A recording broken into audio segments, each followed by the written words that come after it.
AFL Week 1 is in the books, and Jakob Marsee brought his bat. Let's talk about it. You are Locked On MLB Prospects, part of the Locked On Podcast Network, your team every day.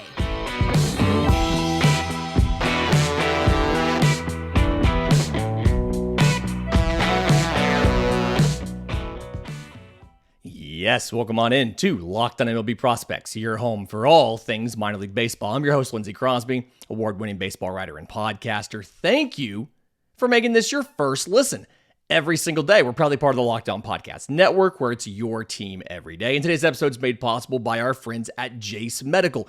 Protect yourself when you purchase a Jace case, providing you with a personal supply of 5 antibiotics that treat 50-plus infections. Get yours today at jacemedical.com. That's J-A-S-E medical.com.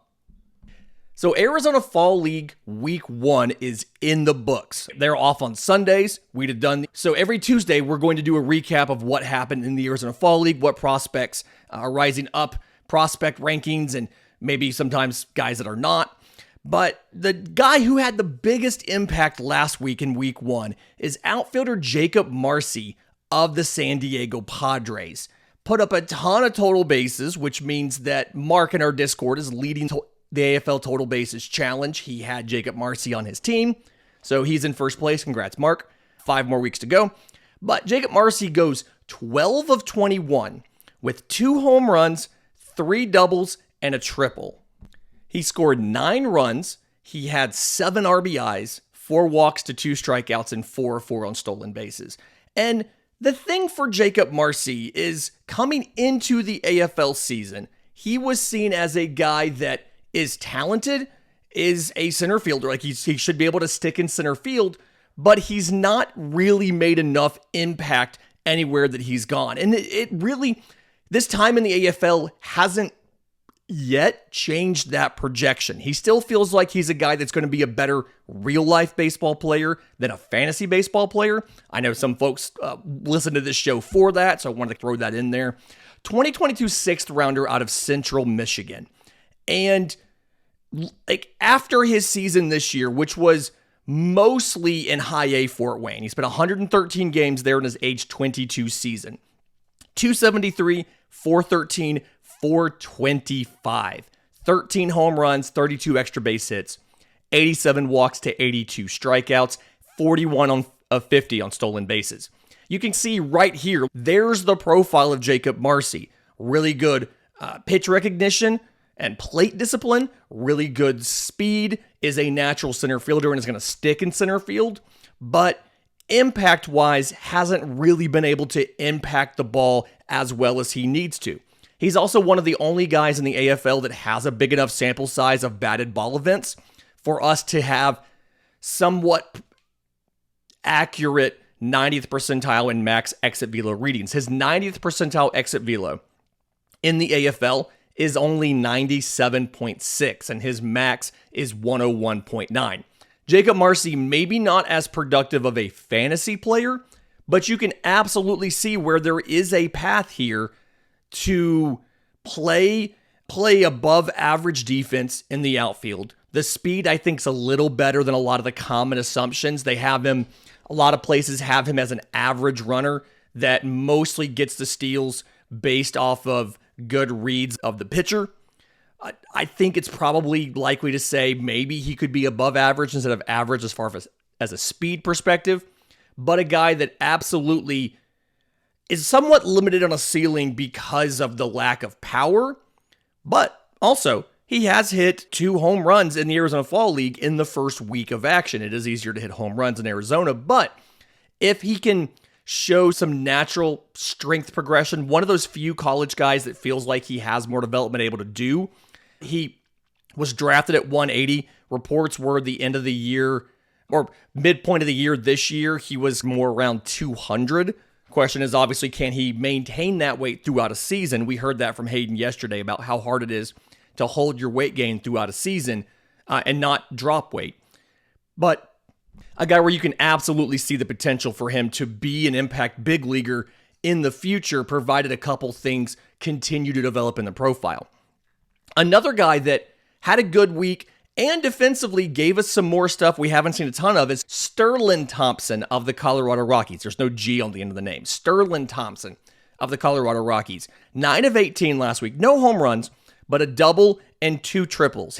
Had 5 runs and 2 RBIs, 5 walks to 6 strikeouts, 1 of 2 on stolen bases. 2022 first rounder out of Florida. And in the minors this year, played a lot of left field and third base, but has been playing a lot of second base in the last week in the AFL, and he did a little bit of that in AA Hartford this year. And so it's something where defensive versatility is going to be very useful for him. We talked on yesterday's show about Adel Amador is probably ahead of him in the pecking order in the middle infield in Colorado, but being able to kick around, play third, play second, play some outfield, gives him a better path to playing time when he gets to the majors. He's not ready for that yet. This year, he got 94 games, 2/3 of those in High A Spokane, 1/3 of those in AA Hartford with the Yard Goats. But in those 94 games for Sterlin Thompson, 293, 376, 487, 14 home runs, 40 extra base hits, 38 walks to 74 strikeouts, 17 to 20 on stolen bases. Had a 90th percentile exit velo this week of 104.5.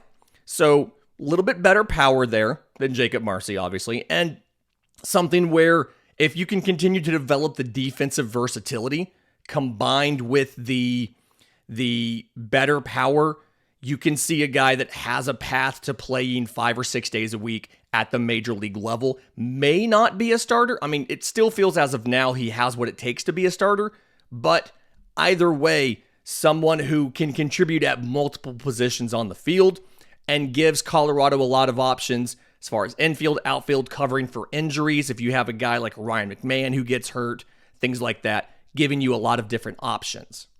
An unranked prospect that had a really good week 1 is Wes Clarke of the Milwaukee Brewers. With 6 of 16, 2 home runs, and a triple. 5 runs, 9 RBIs, 3 walks to 5 strikeouts, no stolen base attempts. And seeing that's really good for him because he was a guy that spent all year in AA Biloxi, played more first base than catcher, also DH quite a bit. He was a 10th rounder out of South Carolina in 2021. And in AA Biloxi this year, 241, 392, 498. So really close to getting 2/3 of that 3-4-5 slash line we talk about all the time.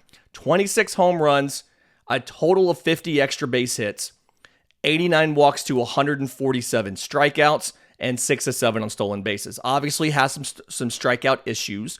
Did not struck out just around once a game in this incredibly small sample. But Milwaukee obviously has a question about first base options in the future. And Wes Clarke being able to, if he can use this Arizona Fall League stint to show them that he should be in the conversation for late in 2024 to 2025 at first base, that gives them more options as far as trying to supplement some of the weaknesses of this roster without having to go out and trade for a first baseman at the trade deadline, which I feel like they've had to do more than once. In just a minute, we've got a couple top prospects that did well, as well as an unranked guy, and the best individual play and single game performance of the week. We'll get to those next right here on Locked On MLB Prospects. But first, today's episode is brought to you by our friends at Jace Medical. Medical care is very essential, but supply chains are fragile, and we've seen over the last couple of years when you have things like supply shortages, natural disasters, pandemics, things like that, sometimes it can be hard to get the medical care you need. And so that's why Jace Medical has the Jace case.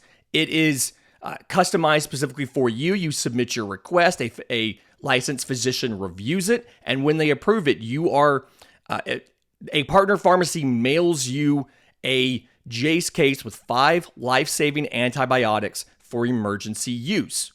They have a guideline in the case that shows you for whatever situation you're facing, this medication is the right one or not. And if you're in a situation that is not addressed in the booklet, you have the ability to reach out to them for personalized medical care.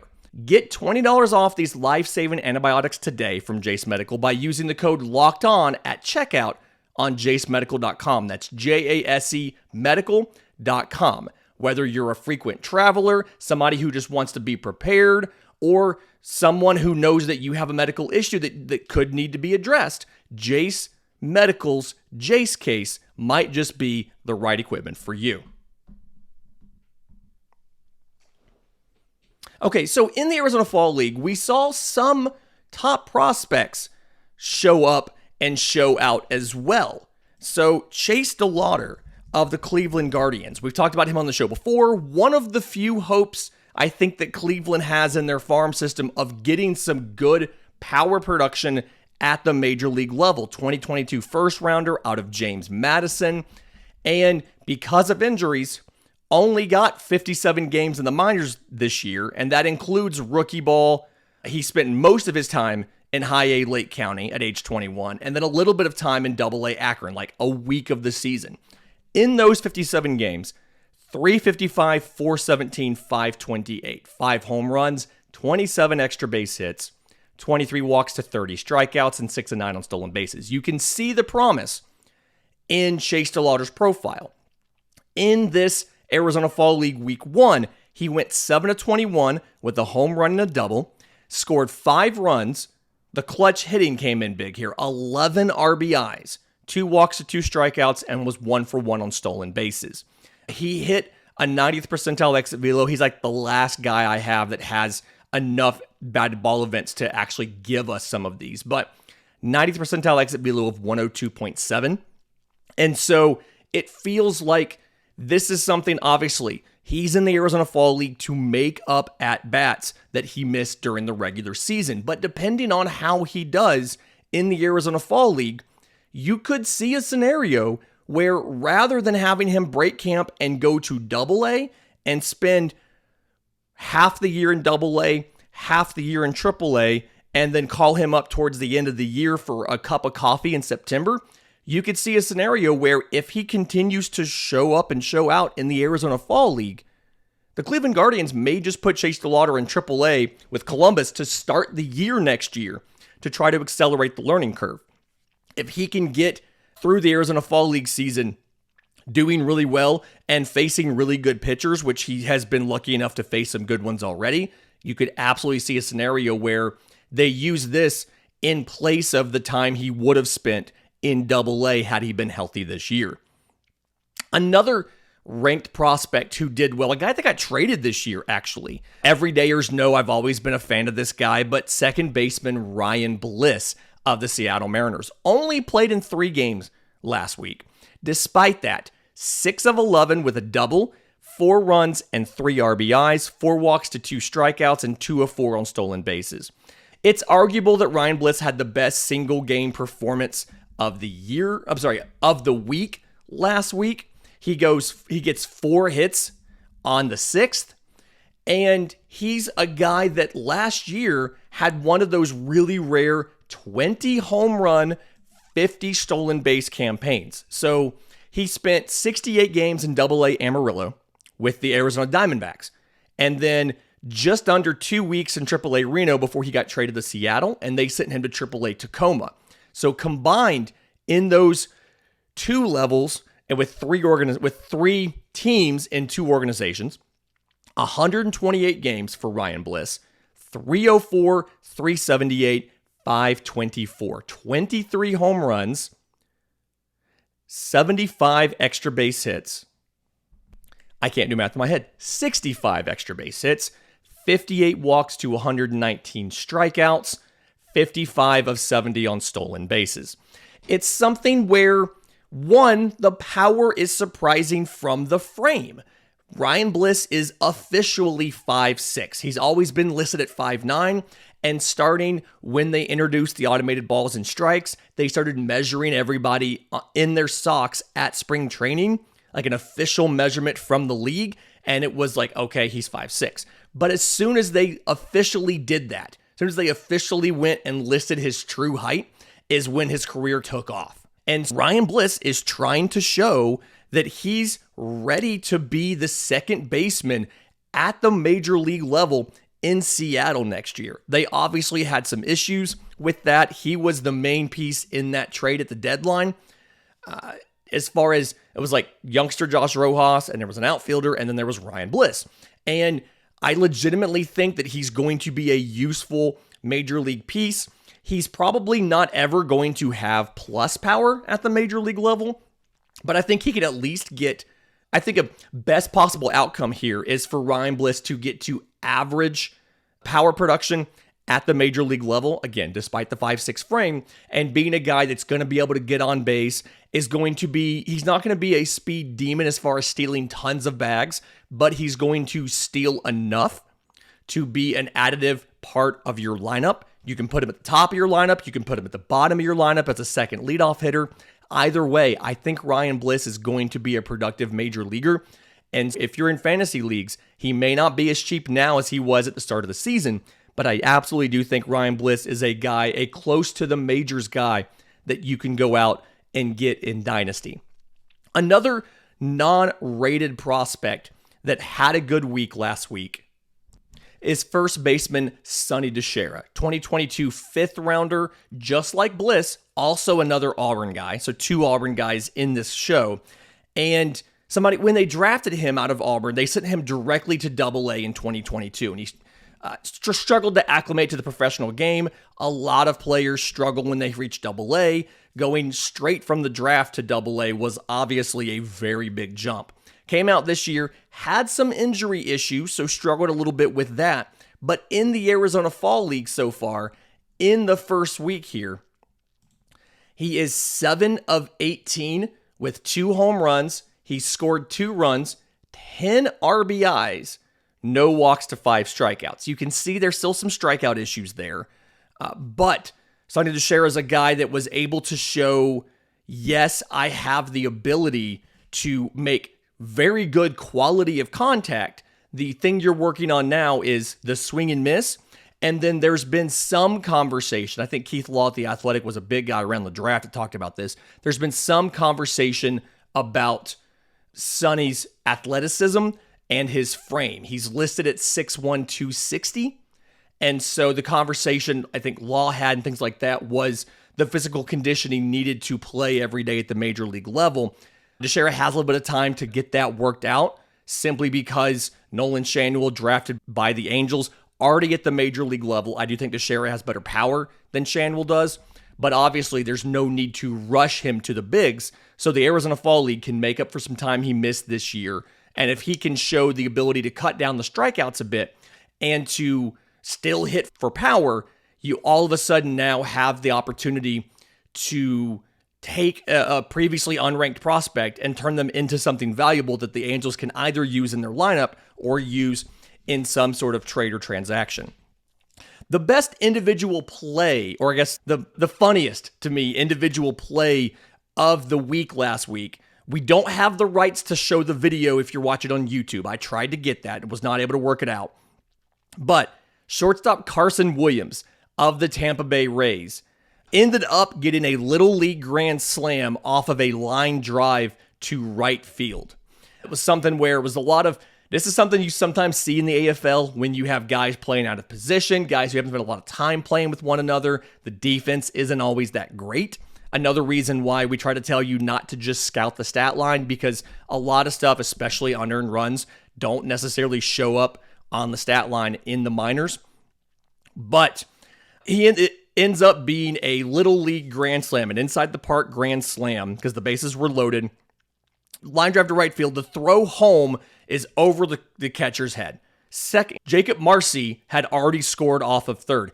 The guys who scored in this play are wild as well. So Jakob Marsee scores from third on the base hit. The throw home is not in time to get Jace DeLauter because it's over the catcher's head, goes to the backstop. The pitcher gets it and throws back to the mound back to the plate to get Tyler Locklear trying to score from first. The throw goes off of the catcher's glove and bounces up the third base line. And so Carson Williams keeps running, rounds third, and he's passed the ball when the third baseman finally grabs it and throws home, and he slides in ahead of the tag. So best individual play from the Arizona Fall League last week. In just a minute, I want to cover some of the prominent pitching performances. We had some rated prospects who did well and a couple unrated prospects who did. We'll get to those next right here on Locked On MLB Prospects. But first, today's episode is brought to you by our friends at FanDuel. October baseball is back. You can make your postseason debut with FanDuel, America's #1 sportsbook. Visit FanDuel today. You'll get started with $200 in bonus bets guaranteed when you place your first $5 bet. Just visit FanDuel.com/lockedon to create your new account. Then you can get in on the action from the first pitch until the final out. You bet on everything from strikes to home runs to who might win the game. And if you don't want to wait the whole game to get a W, just predict what happens next in the next at bat with a quick bet. So head on over to FanDuel.com/lockedon right now. Step up to the plate to get $200 in bonus bets guaranteed. Make every moment more with FanDuel, an official sports betting partner of Major League Baseball. Okay, so talking about some of the big pitching performances in the Arizona Fall League. A guy we talked about last week on Thursday's show. I'll leave a link up to it here in the episode description and on the put the card on YouTube. But Ricky Tiedemann of the Toronto Blue Jays was an opening day pitcher. 5 innings pitched in the Arizona Fall League. 3 hits, 1 run. It was an earned run on a home run. 3 walks to 7 strikeouts in 77 pitches. We talked about this last week. We covered it a bit, but interesting for a couple reasons. First one, he went 5 full innings. Second one, he went over 70 pitches. Couple reasons why this was significant. So definitely go back and watch second segment last Thursday to hear more about this.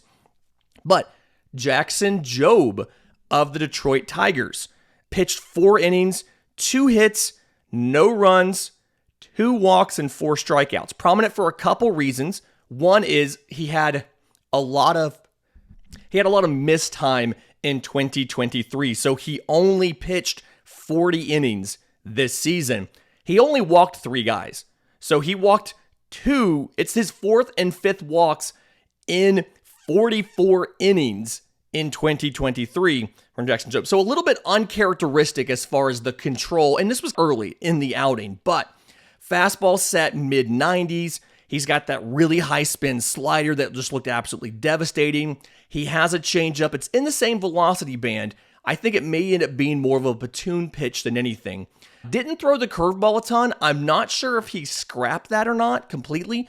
Didn't really mess with that curveball. It was mostly fastball slider change. But either way, looked really good. We're going to talk later this week about the Detroit Tigers. We had a request to do a deep dive on their system and about how they've got some promising hitters and some promising pitchers on their way to the bigs. And this could be a team that could compete in the very near future, in a weak division, and could potentially be a postseason team. Tekoa Roby of the St. Louis Cardinals, right-hand pitcher. He went 3 innings, 1 hit, no run, no walks, 5 strikeouts. And I think the big thing here with Tekoa Roby doing so good in the Arizona Fall League is St. Louis has been very open and honest that they need more swing and miss from their pitchers. They had always relied on pitchers who could just get ground balls, and they relied on their good defense to hoover those up and keep runs off the board. When MLB put in shift restrictions, and then when some personnel changes came in, you saw a guy like a Nolan Gorman start playing second base. The defense suffered, and so because of that, you had some issues. So when they made some of their trades, they went and got Tekoa Roby from the Rangers in the same deal that they had gotten Thomas Sujasi from when they sent Jordan Montgomery down there. And so Roby was able, it was a lot of fastball, changeup, curveball. It's what he does. He has a slider that he picked up late in the season last year that kind of comes and goes. But it's fastball, curveball, changeup is really the bread and butter there. And you can see no walks, 5 strikeouts in 3 innings. Really does well there. And then Cooper Yerpe, the draft pick that some people are concerned about could be a reliever. If you remember, he's a lefty. And when we did the draft in 2022, not disagreement, but me and Jeff Ellis didn't necessarily see eye to eye on the potential of Cooper Yerpe. His whole point was there's no pitcher with a release point as low as Cooper Yerpe's that is a consistent starter at the major league level. So there's some reliever risk here because he's not quite a sidearmer, but he is a little bit lower, something where it's like a 4.5 foot release height, and then he gets some decent extension, 6.5 foot or so of extension. So the velocity plays up a bit, but it's an unusual profile. He came in, pitched an inning in relief, scoreless, no hits, and so you can see where they're trying to develop more swing and miss out of their pitchers.